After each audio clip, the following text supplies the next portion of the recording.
Oi, pessoal. Então, vamos continuar com a nossa aula de macroeconomia? Eu tinha falado na aula passada sobre oferta e demanda de moeda, não foi isso? Aí eu mostrei para vocês o encontro entre a oferta e a demanda de moeda. Vamos colocar aqui, olha. Vamos representar aqui graficamente, só para vocês revisarem. Aqui eu vou representar, né, colocar aqui a taxa de juros, considerando taxa de juros nominais, e aqui a demanda e a oferta de moeda, né? Então, eu representei primeiro a demanda por moeda e depois representei a oferta de moeda. Então, quando elas se encontravam, eu determinava uma taxa de juros de equilíbrio. Mas eu me lembro que eu falei para vocês bem claramente que o nível de renda e produto da economia, ele era constante, ele não mudava. Eu ia considerar constante, tá certo? Agora, voltando lá nas aulas passadas, quando eu estava falando no mercado de bens, porque aqui é o mercado monetário, né? Quando eu estava falando no mercado de bens, o que, que eu dizia? O equilíbrio do mercado de bens seria quando?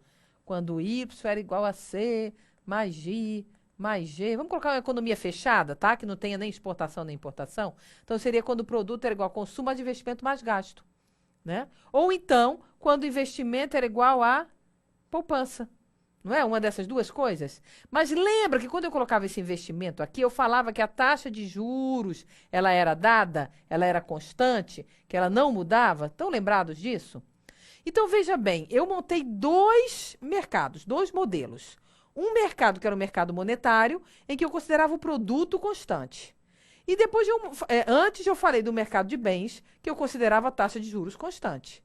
Apenas isso aí é uma hipótese, é uma teoria, né? Mas a gente sabe que na prática o produto ele pode mudar e interferir no mercado monetário. E a taxa de juros pode mudar e interferir no mercado de bens. Então, por conta disso, nós vamos considerar agora que a taxa de juros e o produto vão mudar e vai interferir nesses dois mercados. E aí nós vamos montar um modelo chamado ISLM. Então, nós temos o modelo ISLM. O que significa IS? IS significa que o investimento é igual a poupança, ou seja, ao equilíbrio no mercado de bens. E o que significa LM? Significa que L é igual a M, ou seja, o equilíbrio no mercado monetário. Tá certo? Então, eu tenho equilíbrio no mercado de bens e equilíbrio no mercado monetário. Tá certo?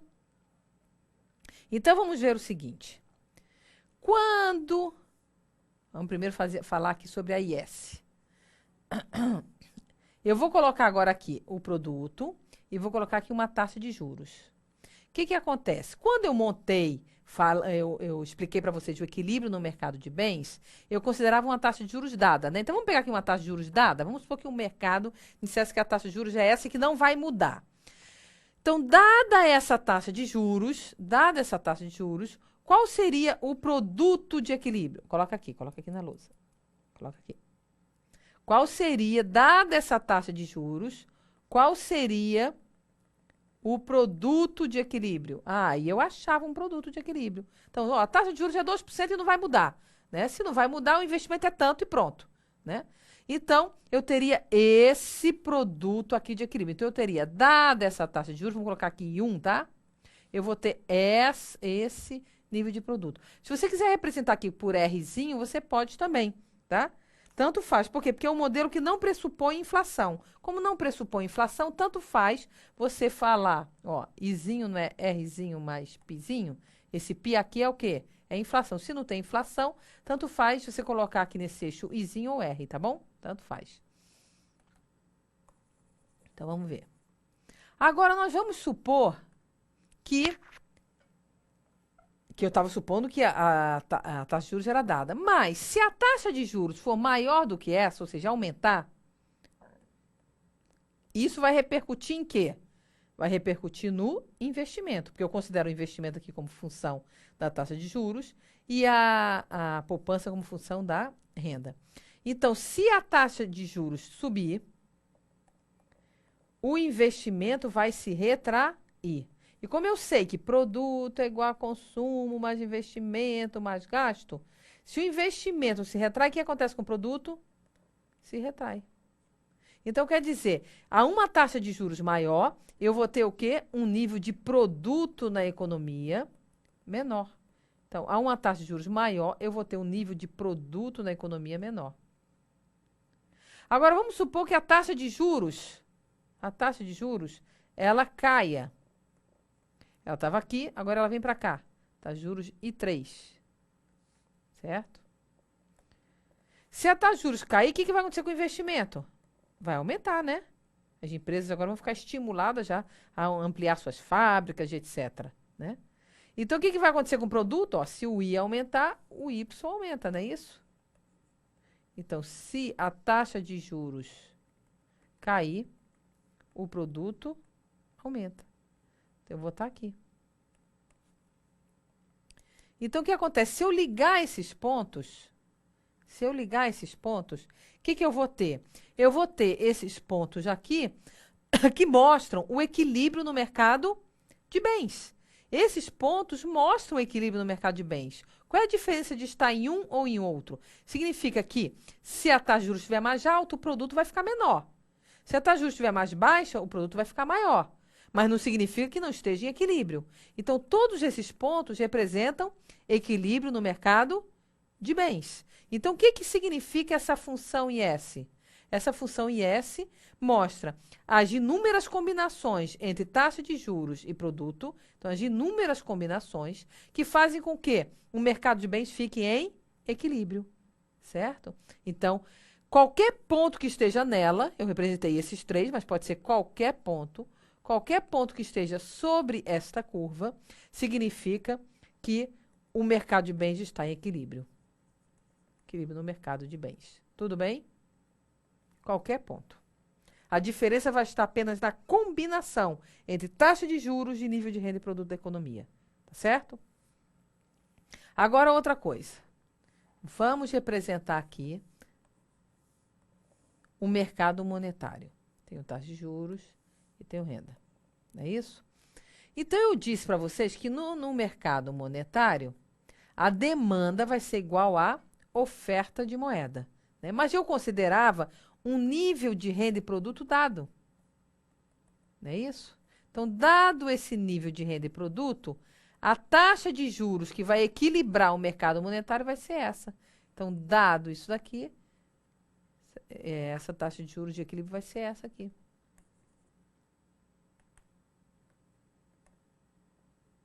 Tá certo? Então, eu teria aqui um ponto de equilíbrio, que era considerando um nível de produto dado, eu só tenho uma taxa de juros. Acontece que o nível de produto da economia pode aumentar, não pode? De repente, a economia está crescendo. Se o produto da economia aumenta, o que vai acontecer? Como é que aumenta o produto da economia? Aumenta as empresas investindo mais, né? Ampliando suas fábricas, comprando máquinas, não é verdade? Então, está produzindo mais. Né? Então, se está produzindo mais, está gerando mais renda, então as pessoas agora também vão ter mais renda, né? O que vai acontecer? As pessoas vão precisar de mais moeda para fazer as suas compras, suas aquisições, as fábricas vão precisar de mais moeda para comprar suas máquinas, seus equipamentos, ou vão precisar de menos moeda? Vão precisar de mais moeda. Então, conforme a economia vai crescendo, né, as fábricas vão ampliando, né, e a renda vai aumentando, a demanda por moeda aumenta. A demanda por moeda aumenta. Se a demanda por moeda aumenta, considerando que a oferta permaneça a mesma, ou seja, tem aquela quantidade de moeda na economia, mas tem muita gente querendo aquela moeda. O que acontece com o preço da moeda? Sobe, mas o preço da moeda não é a taxa de juros?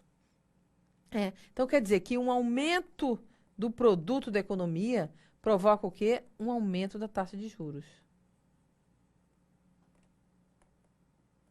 Agora, por outro lado, se por acaso a economia estiver numa recessão, por exemplo, está diminuindo o produto da economia, né? Então, se está diminuindo a renda, as pessoas vão precisar de menos moeda, né? As empresas vão precisar de menos moeda, então a demanda por moeda cai. Se a demanda por moeda cai, mantendo-se a mesma oferta de moeda, então a quantidade de moeda que tem na economia é a mesma, mas as pessoas agora estão indo menos atrás da moeda, então a tendência é o preço da moeda cair, e o preço da moeda é a taxa de juros. Então, a taxa de juros cai. Então, se a demanda por moeda cai, a taxa de juros cai. Né? Então, se o nível de renda de produto é menor, a taxa de juros também vai ser menor. Certo? Então, se eu unir esses 3 pontos, eu tenho a curva LM. Veja que eu estou representando por reta, mas ela pode ser uma curva, tá bom, pessoal? Tanto a IS, que eu representei por uma reta, ela podia ser uma curva, não teria problema, tá? Como a LM também poderia ser uma curva, também não teria problema, tá? Então, mas normalmente a gente representa por uma reta, né? Por uma questão de facilidade.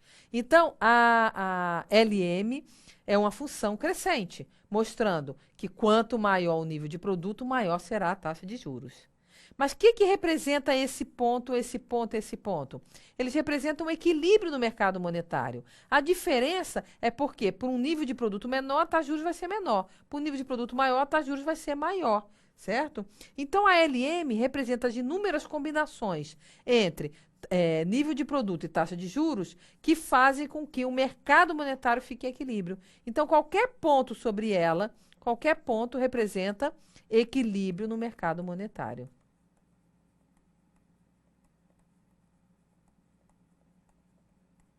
Equilíbrio no mercado monetário. Então, o que nós vamos fazer agora? Agora nós vamos juntar a IS com a LM. Então, eu vou representar o produto e a taxa de juros. E aqui eu vou ter a LM e aqui eu vou ter a IS. Quando eu junto a IS com a LM, eu tenho um ponto de equilíbrio aqui e esse ponto de equilíbrio aqui vai ser o equilíbrio simultâneo no mercado de bens e no mercado monetário. Então, nesse ponto de equilíbrio, a demanda é igual à oferta de moeda e o investimento é igual à poupança. Ou a demanda por bens vai ser igual a demanda agregada vai ser igual à oferta agregada. Tá certo? Então, esse ponto aqui mostra o equilíbrio nos dois mercados. No mercado monetário e no mercado de bens. Certo? Agora, eu posso sair desse equilíbrio? Pode. Né? Para eu sair desse equilíbrio, precisaria fazer com que a IS se deslocasse ou a LM se deslocasse. Certo? Então, daí, nós entramos num outro capítulo que é chamado de política fiscal e política monetária. Certo? Então, aí nós achamos o equilíbrio no mercado de bens e no mercado monetário. Esse equilíbrio pode ser alterado? Pode. Vamos ver. Então, vamos falar aqui de política fiscal.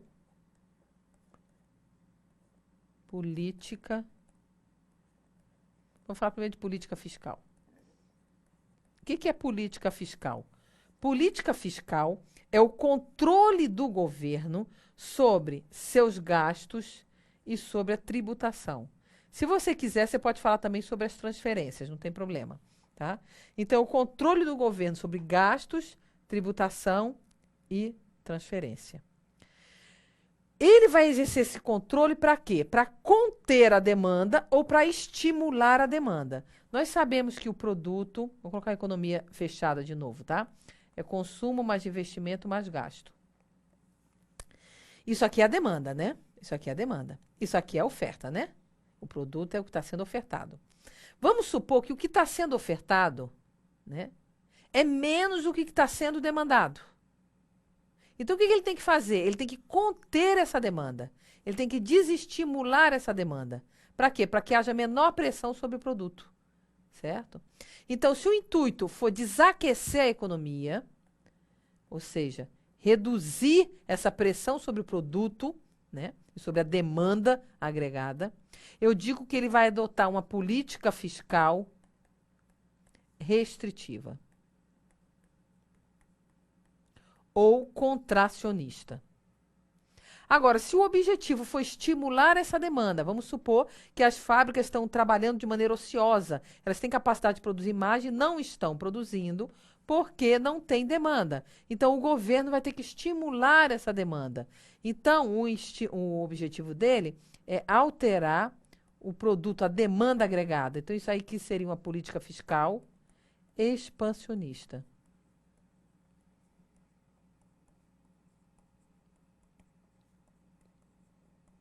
Uma política fiscal. Então, eu tenho política fiscal restritiva e política fiscal expansionista. Mas como é que ele faz aumentar esse produto, hein, pessoal? Como é que aumenta esse produto? Como é que aumenta esse Y, a demanda? Né? Como é que aumenta isso? Né?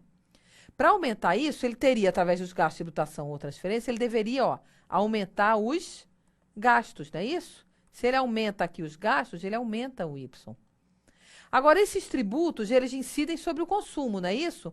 Então, ele poderia também reduzir os tributos. Que se ele reduzisse os tributos, as pessoas passariam a consumir mais e o produto aumentaria. Ou então, ele poderia aumentar as transferências, que se ele aumentasse as transferências, as famílias passariam a consumir mais e aumentaria o produto.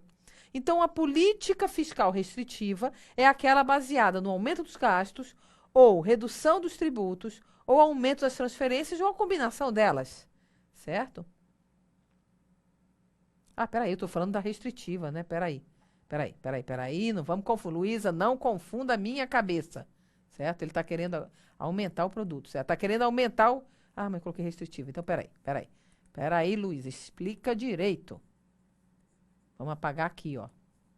Tá bom? Ele está querendo adotar uma política fiscal expansionista. Então, ele quer aumentar o produto. Então, para aumentar o produto, ele vai ter que gastar mais, ou tributar menos, ou transferir mais, não é isso? Agora, se ele quiser adotar uma política restritiva, ou seja, desaquecer a economia, né, fazer com que as demandas por bens e serviços diminua. Então, vai ser uma política fiscal restritiva. Como é que ele faz? Para isso aqui diminuir, ele tem que diminuir os gastos dele, né? Ou então ele pode elevar a carga tributária, porque se ele elevar a carga tributária, o consumo diminui. Aí o produto diminui, a demanda diminui. Ou então ele pode diminuir as transferências, dar menos Bolsa Família, menos Bolsa, né, menos pensão, menos aposentadoria. Aí o consumo diminui e a demanda por bens e serviços diminui. Certo? Então a política fiscal ela pode ser restritiva ou ela pode ser expansionista. Mas o importante aqui agora é eu explicar o seguinte. Vou representar aqui a função, tá? A IS ou ALM, tá bom? Vou colocar aqui o produto e a taxa de juros. Vou representar a ALM e vou representar a IS. Lembrem-se que a ALM vai mostrar que a demanda por moeda é igual à oferta por moeda.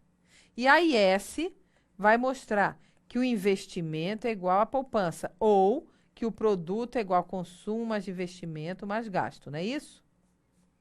Então, se o governo alterar uma dessas variáveis, você acha que ele está mexendo na IS ou na LM? Vejam bem. Ele vai estar mexendo na IS, ó.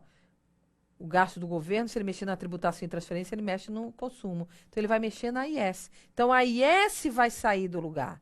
Agora, resta saber se ela vai sair para cima ou para baixo, né? Então, vamos representar aqui. Resta saber se a IS ela vem para cima, paralelamente, ou para baixo. Certo? Vamos ver o seguinte. A política restritiva não é para diminuir o produto? Se é para diminuir o produto, então quando o governo gasta menos, tributa mais ou transfere menos, ela tem que vir para cá, ó, porque aqui o produto está menor, ó. Aqui é o produto, ó. O produto está aqui, ó. E ele vem para cá, ó. Então, se o intuito é reduzir essa demanda pelos bens e serviços, para haver uma menor pressão sobre o produto, é diminuir, então a IS tem que vir para baixo. Então, se for uma política fiscal restritiva, a IS se desloca para baixo, ou se você quiser, para esquerda. Tá certo? Agora, se a política fiscal for expansionista, o intuito é aumentar o produto. Então, se eu estou aqui, ó, e venho para cá, o produto não está sendo aumentado, ó. Então, quer dizer que uma política fiscal expansionista baseada no aumento dos gastos, na redução dos tributos ou no aumento das transferências, vai deslocar IS para cima. IS para cima. Ou para direita. Então, isso aqui tem que saber, pessoal. Não tem por onde fugir. Tá? Então, se for adotada uma política fiscal expansionista, a curva IS se desloca para cima ou para a direita. Se for adotada uma política fiscal restritiva, a curva IS se desloca para baixo ou para a esquerda. Mas qual é a outra consequência? Vamos colocar agora de verde. Quando é adotada uma política fiscal expansionista, o que está acontecendo com a taxa de juros? A taxa de juros estava aqui e veio para cá. Então, a taxa de juros sobe. Opa, peraí. Aqui a taxa de juros sobe. Se for adotada uma política fiscal restritiva, a IS estava aqui, ó, vem para cá. Então, a taxa de juros cai. Então, a política fiscal restritiva eleva o produto reduz o produto e reduz a taxa de juros. Uma política fiscal expansionista eleva o produto e eleva a taxa de juros. Tá certo? Agora, vamos falar da política monetária.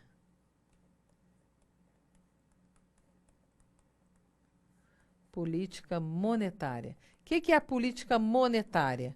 A política monetária é o controle do governo sobre a oferta de moeda. Certo? Com o intuito de quê? De aquecer a economia ou de desaquecer a economia. Se o intuito for aquecer a economia, eu digo que vai ser uma política monetária expansionista.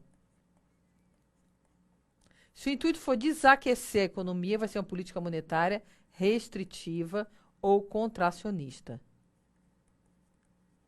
Certo? Bem, vejamos, se a política monetária for expansionista, né, é para o produto aumentar. Né? Você acha que uma política monetária ela vai afetar a curva IS ou a curva LM? Ó, a IS e eu tenho a LM. A IS vai mostrar o quê? Que investimento é igual a poupança. E a LM vai mostrar que a demanda por moeda é igual a oferta de moeda.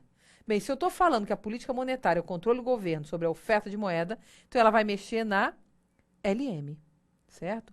Se a política monetária ela for expansionista, ou seja, vai estimular o produto da economia, você acha que vai haver aumento da oferta de moeda ou redução?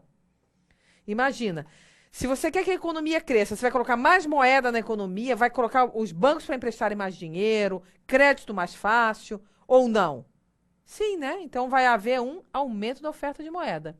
Se a política monetária for restritiva, ou seja, tira crédito da população, tira dinheiro da economia, né? Então, a oferta de moeda vai diminuir, certo? Então, quando eu diminuo a oferta de moeda, eu desestimulo a economia, tá? Então, vamos representar isso aqui graficamente.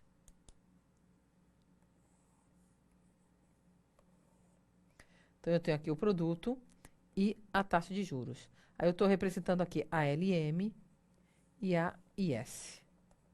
E eu tenho aqui o equilíbrio nos dois mercados, no mercado monetário e no mercado de bens. Quando foi adotada uma política monetária, a curva que vai se mexer vai ser a LM. Ela pode se mexer tanto para baixo, como pode se mexer para cima, paralelamente, certo? Então, eu tenho LM1, LM2 e LM3, tá certo? O que acontece? Se for uma política monetária expansionista para estimular o aumento do produto, eu estava aqui, vou ter que vir para cá, porque está aumentando o produto, é a curva se deslocando para baixo, tá certo? O produto aumenta, tá certo? Então, o que acontece? A LM se desloca para baixo ou para direita. Não é isso? Agora, se for uma política monetária restritiva, diminuindo o produto da economia, então ela vai se deslocar para cima, ela vem bem para cá. Não é isso? Então, a LM aqui vai para cima ou para esquerda. Mas nós precisamos saber também o que acontece com a taxa de juros. O que está acontecendo com a taxa de juros? Ó, veja, quando foi adotada uma política monetária expansionista, a curva LM se deslocou para baixo ou para a direita. E o que aconteceu com a taxa de juros? A taxa de juros caiu. E quando a política monetária foi restritiva, a LM se deslocou para cima, né? E o que aconteceu com a taxa de juros? A taxa de juros estava aqui e subiu para cá, né? Ó.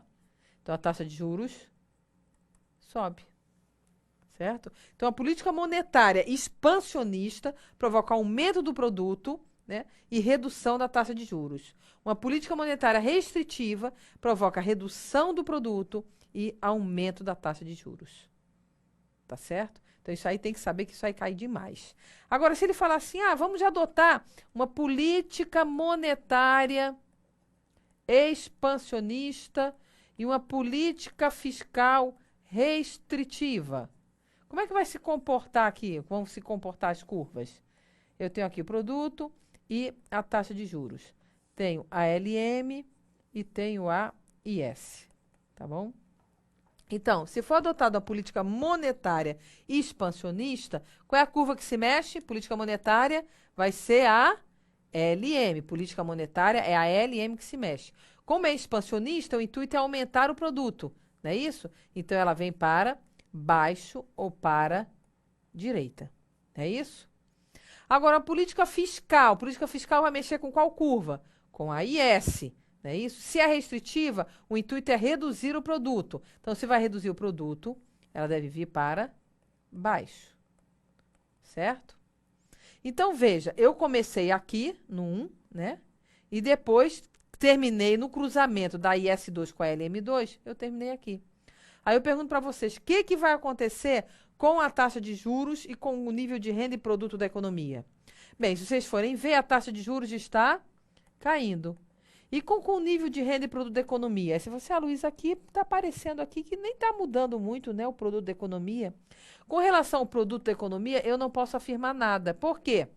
Porque ele não falou qual era a intensidade com que essas duas curvas estivessem se deslocando. Se eles tivessem dito que a política monetária estaria sendo expandida na mesma proporção que a política fiscal estava se contraindo, então, se a proporção do deslocamento delas fosse exatamente o mesmo, aí realmente o produto não aumentaria, certo? Ou seja,